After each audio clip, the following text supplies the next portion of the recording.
Hey everybody, real quick, I just wanted to make a video about working on cars.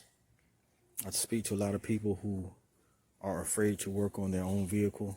They don't know a lot about cars. So I was there too years ago. I kind of knew a little bit about cars, but I didn't want to work on them because I was afraid to mess up my car. So what I did was I wound up getting some manuals. Now, a lot of times you go to the auto parts store, they still probably sell these. Of course, now we live in the age of technology, so you can get these types of manuals and things online.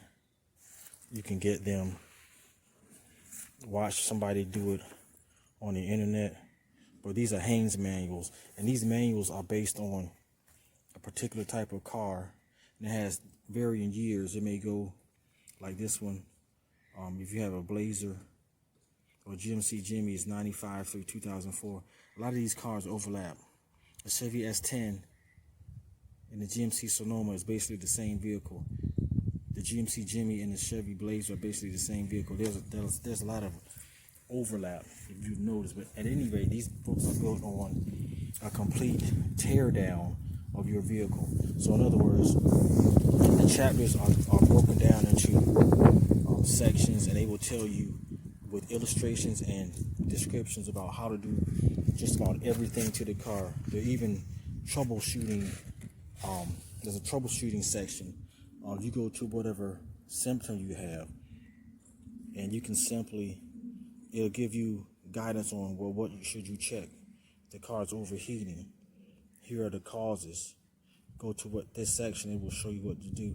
And when you get to these sections, like I said, you have illustrations, you have specifications, you have tools, you have all this information in these books. So what I did was, when I didn't know about working on cars, is I got some of those manuals, and slowly I began to do small jobs like brakes, maybe rotors, things like that. They're not too difficult, tie rods and things like that. And I actually, with the use of these types of manuals, I was able to do a complete transmission swap. It took a while, but I actually was able to do that. So I recommend you look at these manuals, start with something small, develop confidence, and move on from there. So another issue that I ran into is, okay, I had the manuals. I also wound up having to get tools as I went along and started working on these cars. I just laid some of these things out so that you can see what type of things you may have to get. Like, for example, this is a C-clamp. Okay, I had to purchase a C-clamp to do brakes. This is a toolbox. I didn't dress this up, but these are basically my tools. And there's a lot of them. I got most of them from Harbor Freight or Goodwill. Didn't spend a lot of money on tools, and the good thing is I wound up getting them as I needed them. So it wasn't a big hassle. You'll also see these pads under here. These are actually exercise pads that I actually use a lot because I have a gravel driveway. I just lay the pads down and lie on top of those so that I'm comfortable. Some people have a garage or an asphalt or a concrete driveway. They have that luxury. I don't have that. So I'll just go ahead and lie the pads down on the ground so I can get nice and comfortable. You may have to change your own oil. That's a good place to start. Get some oil. I got this from Walmart. I typically change my own oil. That's the first step. Once you can do an oil change, which is really simple, you can go on from there to other things as you develop confidence. And then maybe you can do a brake job, or maybe you can do rotors, or maybe you can add power steering fluid, things of that nature. So basically, you want to take one thing and move on. Now, of course, as you work on cars, you're going to find you may have to jack the car up. You see over there's a jack. That's a little red jack. You just slide under the car. I don't know where I got that, but I had to purchase that. And as you go along, you'll get tools and everything.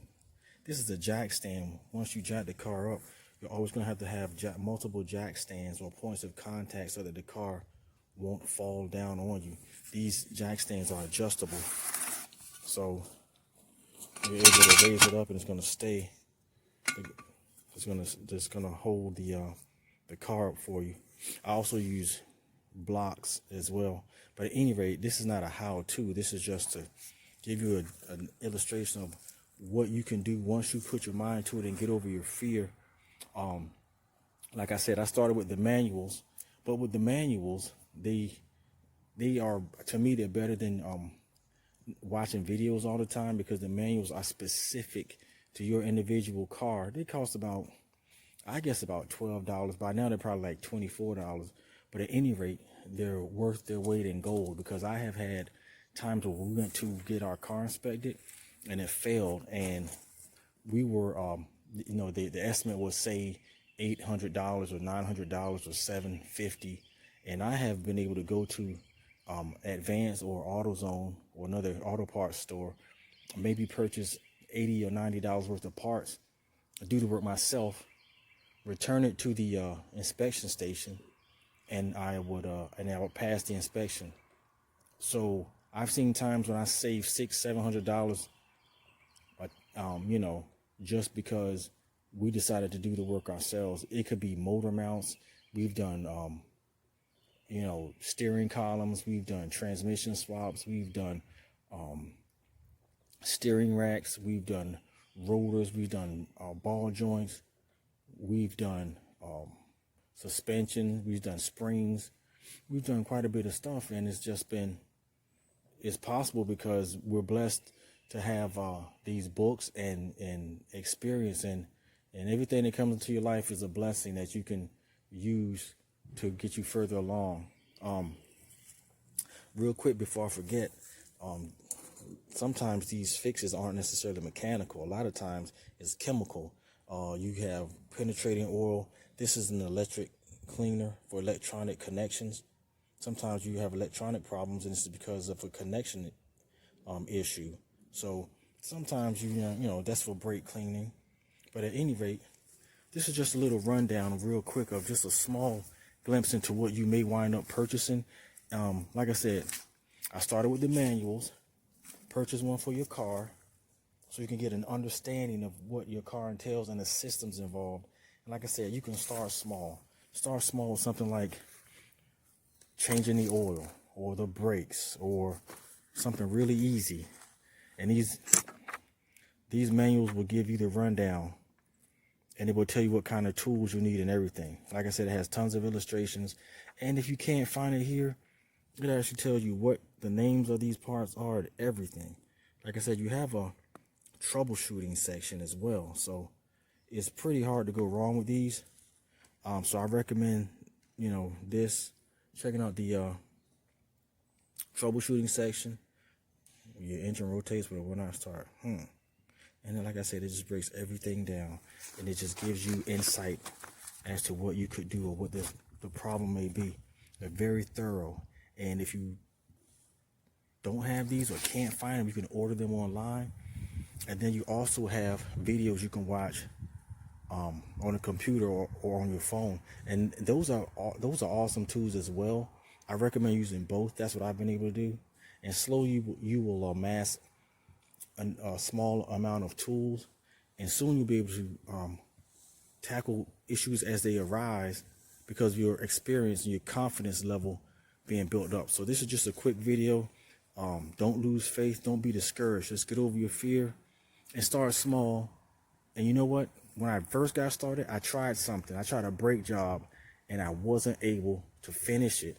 There was something going on with the brakes. But you know what I did? I did as much as I could, and I wound up having to pay somebody to do it anyway.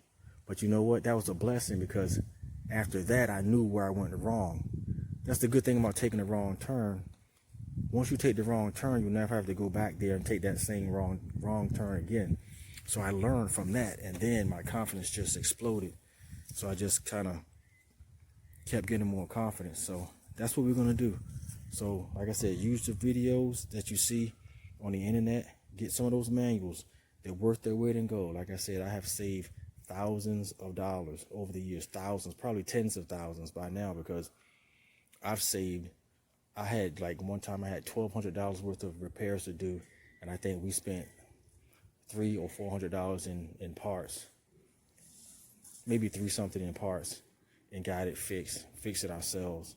So just look into your tools. Check out Harbor Freight or some other place. You don't have to have professional grade tools, but you want some decent tools, and figure out what you need, and keep the faith and start with an oil change.